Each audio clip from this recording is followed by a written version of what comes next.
কুষ্টিয়া ২ আসনে মনোনয়ন পরিবর্তনের দাবিতে উত্তাল হয়ে উঠেছে মিরপুর ভেড়ামারা।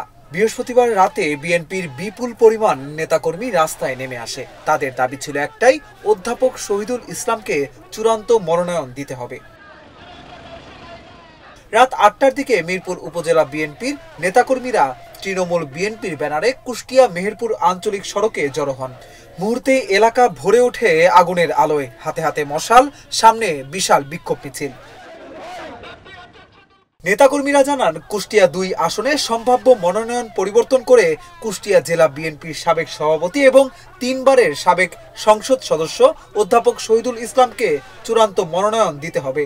বিএনপির অভিভাবক তারেক রহমান নমিনেশন দেওয়ার ব্যাপারে, প্রার্থী যাচাই বাছাইয়ের ব্যাপারে যে ঘোষণা দিয়েছেন, সেই ঘোষণায় আমরা বিশ্বাস করি পুনর্বিবেচনা করে অধ্যাপক শহীদুল ইসলামের নমিনেশন কুষ্টিয়া ২ আসনে উনি দেবেন।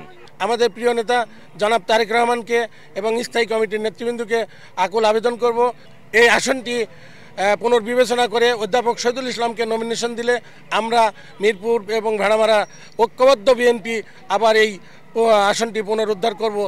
আমরা আমাদের ভারপ্রাপ্ত চেয়ারম্যানের কাছে আকুল আবেদন করেছি, বিএনপির বিজয়কে সুনিশ্চিত করতে হলে অধ্যাপক শহীদুল ইসলামের কোনো বিকল্প এই মিরপুর ভেড়ামারাতে নাই।